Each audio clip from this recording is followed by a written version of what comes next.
Oi, tudo bem? Eu sou o Gabriel e hoje nós vamos falar sobre a distância focal. Às vezes a gente não conhece os termos, mas sabe o que eles são. Tem um pouco de informação um pouco solta, né? Alguma coisa assim. Mas hoje nesse vídeo a gente vai entender como que é a distância focal, como ela funciona e qual é a forma que você pode escolher da melhor maneira possível, né? Qual é a melhor maneira de você escolher a distância focal para a sua foto, para o seu vídeo. Então, o que é essa distância focal? Basicamente é aquele número da sua lente, aquela lente 35mm, 50mm, 85mm, as zooms 18-55mm, são esses números, é essa distância focal, que seria a distância em que a imagem entra na sua câmera, ela converge, tem o ponto de foco e chega no sensor da câmera. É onde ela cria essa imagem, qual é o espaço que ela cria essa imagem, o espaço que ela tem entrar na sua câmera e criar a imagem no sensor. E é importante entender também que quanto menor esse número, 16, 18, maior o ângulo de visão que tem na imagem, e quanto maior esse número, 250, 300, menor o ângulo que tem de criação de imagem nessa lente, né? Nessa objetiva. Agora explicando certinho o que seria a distância focal. Cada lente tem o seu número, cada lente tem um tamanho, o quanto que ela vai ter captando de imagem, captando de luz entrando ali. A distância focal seria o espaço que a imagem tem, que a luz tem para convergir, que ela vai entrar, vai fazer um ponto de foco e vai chegar no sensor depois trocado, né? Tenho a imagem para você entender um pouquinho melhor. Mas é essa distância que a objetiva tem de criar a imagem no ponto focal dela. Então nós temos alguns modelos aí que a gente consegue entender um pouco melhor. As grandes angulares, que são esses números de distância focal menores, de 15, 16, 18.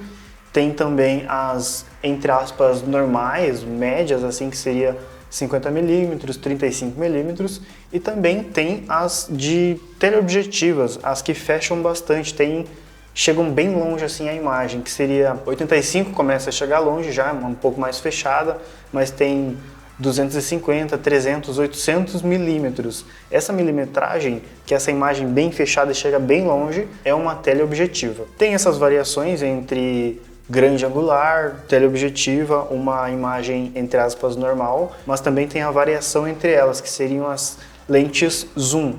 Tem as lentes fixas, que são apenas essas milimetragens paradas, né, fixas, e tem as lentes zooms, que a gente pode ter 18-55, 24-105, vários e vários modelos que a gente consegue encontrar. Dependendo da marca, dependendo do modelo, você encontra várias e várias milimetragens nessas lentes zooms. Agora, voltando para a prática, como que você pode escolher essas lentes? Qual que é a que vai encaixar melhor para você no seu uso?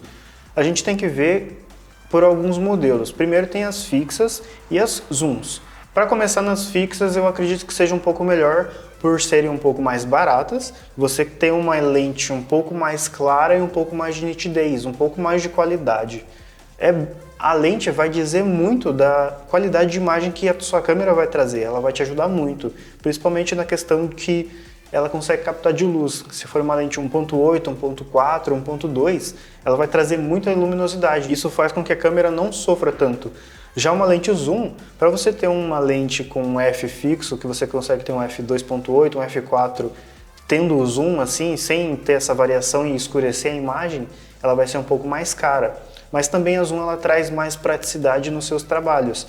Então se você for fazer por exemplo, trabalhar com casamento, como a fixa, você tem que se locomover até certo ponto, mas com a zoom, você só puxa o zoom ali e você consegue enquadrar um pouco mais de facilidade. Mas isso não quer dizer que a fixa seja ruim. A fixa ela traz um pouco mais de trabalho para você, mas você também vai conseguir se adaptar melhor. Você vai procurar mais ângulos, vai procurar mais posições, mais enquadramentos que vão fazer você se desenvolver um pouco mais. É um pouquinho a mais ali, uma diferença mínima que você tem que se mexer e se locomover, mas já vai te fazer pensar e se encaixar ali, porque não tem como fugir às vezes. Então, você vai ter que pensar numa solução. E aí, pensando nos modos de trabalho que tem entre elas, né, qual que seria melhor para cada estilo, qual escolher entre zoom e fixa, qual escolher entre lentes grande angulares, teleobjetiva. Você tem que ver qual é a necessidade que o seu trabalho traz para você. Se você vai gravar, como eu estou gravando aqui, a câmera está bem próxima de mim, eu consigo quase tampar ela com a minha mão. Então, uma lente que eu estou usando aqui, ela é uma lente do kit, inclusive fica de teste aí para você ver como que funciona a ZV-10 com a 1650 do kit. Não é a melhor das lentes, mas eu consigo fazer uma imagem muito boa com ela. Como ela é zoom de 16 a 50, eu estou utilizando ela em 30mm. Se eu tivesse uma lente 35mm, eu colocaria aqui, teria uma nitidez um pouco maior e conseguiria trabalhar muito bem.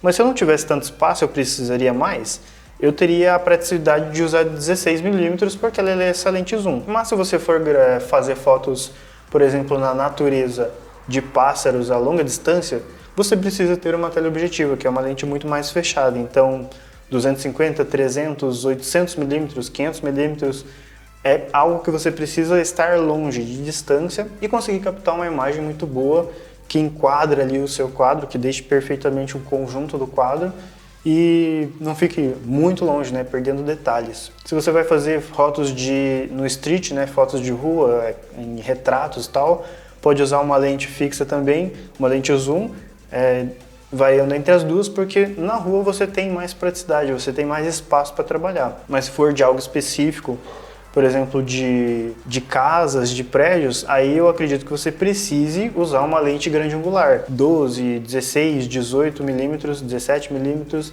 que aí você consegue enquadrar muito mais coisas, tem um ângulo de visão muito mais aberto. Lembrando também que se você pegar uma lente teleobjetiva, 250, 300mm, o ângulo de visão que ela vai criar é um risco assim, pequenininho, e que ela vai focar nisso lá pra frente. Aí como ela vai tecnicamente abrindo, né? Lá na frente ela pega um enquadro certinho do que você precisa. Mas aqui na frente, bem próximo a ela, vai estar bem fechado. Então não é tudo que você pode criar com essa lente. Da mesma coisa que você pega uma grande angular e quer fazer um detalhe. Ela até vai pegar esse detalhe ali próximo dela, porque está bem aberto. Só que não é aquele detalhe que a gente está acostumado assim que, por exemplo, um anel. Um anel, ele está grande na imagem. Com uma grande angular, ele vai estar na imagem, mas ele vai estar como se fosse um anel pequeno, como a gente vê. Bom, para esse vídeo é isso, falamos sobre as distâncias focais. Espero que você tenha entendido. Se ficou ainda alguma dúvida, deixe aí nos comentários, podemos falar mais um pouco sobre isso, ou criar outros conteúdos aqui no canal, aprofundando um pouco mais sobre o assunto. Não deixe de avaliar o vídeo, se inscrever no canal para não perder os outros conteúdos que ainda estão por vir, e siga a gente também nas outras redes sociais, que a gente faz conteúdo em todas elas. É isso aí e até mais!